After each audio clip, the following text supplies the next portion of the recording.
میں نے اپنی زندگی کے اندر کبھی اس طرح کا الیکشن کمشنر نہیں دیکھا جو ایک تو یہ جو سکندر سلطان ہے اور دوسرا جو کہ سندھ کا الیکشن کمیشن ہے.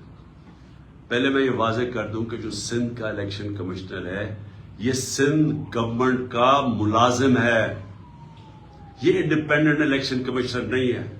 ہم سپریم جوڈیشل کاؤنسل کے پر کیس لے کے گئے ہوئے ہیں اس کا, اور مجھے افسوس ہوتا ہے کہ اتنی دیر سے ہمارا کیس پڑا ہوا ہے سپریم جوڈیشل کاؤنسل میں, کوئی سن ہی نہیں رہا کہ کیسے ہو سکتا ہے کہ سندھ گورنمنٹ کا ملازم غیر جانبدار ہو جو ان سے تنخواہ لے رہا ہے.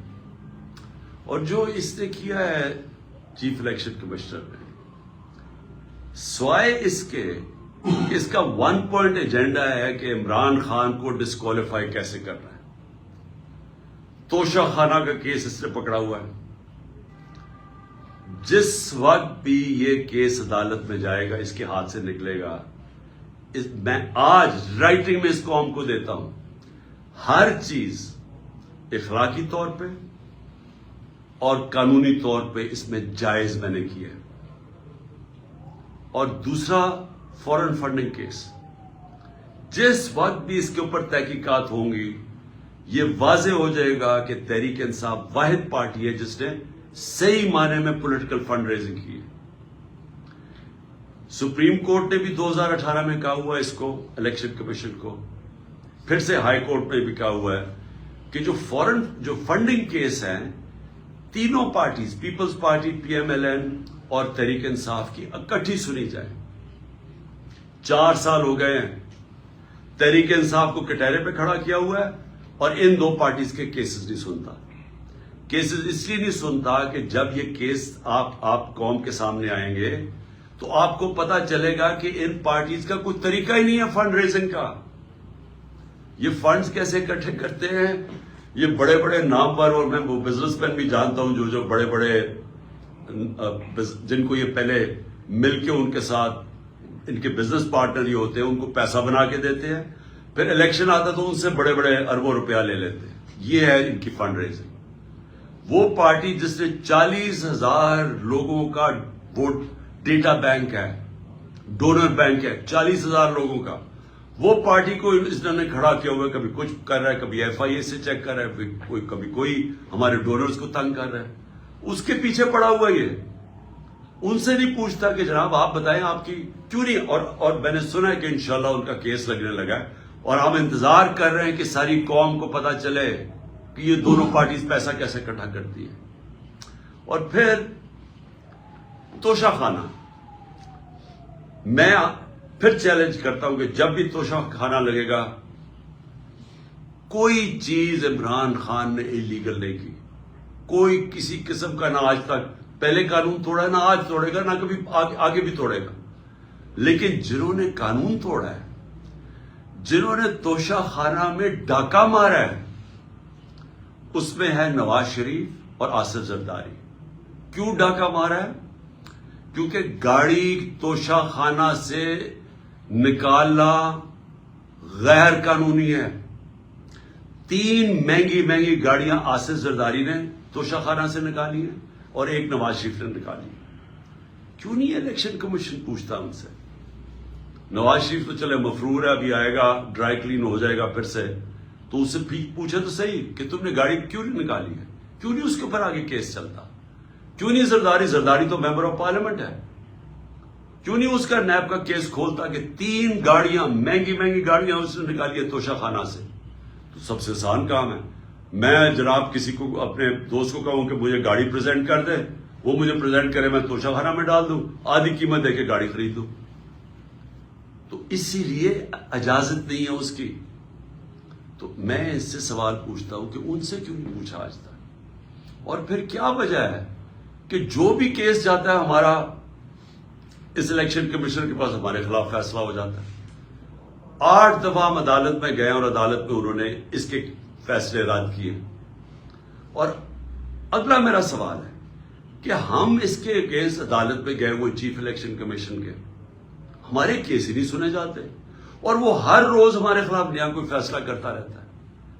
دیکھیں پاکستان کے اندر اگر فری اینڈ فیئر الیکشن نہ کروائے گئے، میں آج آپ ساری قوم کو آگاہ کرنا چاہتا ہوں کہ اگر میں بڑا ہوں اس قوم کا تو میرا کام ہے اپنی قوم کو سمجھانا کہ اگر اس ملک میں فری اینڈ فیئر الیکشن نہ کروائے گئے یا انتشار ہوگا، آگے ملک کے اندر حالات برے ہیں، آگے یہاں سیاسی استحکام نہیں ہے، آگے اس ملک کے اندر یہ چور جو اوپر بیٹھے ہوئے ہیں یہ پوری کوشش کر رہے ہیں کہ کسی نہ کسی طرح میچ تو ان سے کھیلا نہیں جاتا، کسی نہ کسی طرح ڈسکوالیفائی کریں، کیسز کریں، ایف آئی آر کریں۔ میرے اوپر 30 ایف آئی آر ہو چکی ہے اور مجھے کوئی فکر نہیں ہے، میں کوئی ملک سے باہر نہیں بھاگا یہ سارے چوروں کی طرح، یہ سارا شریف خاندان بھی باہر بھاگ جاتا ہے جب کیس ہو، میں یہیں بیٹھا ہوا ہوں اور یہیں لڑا ہوں کیس۔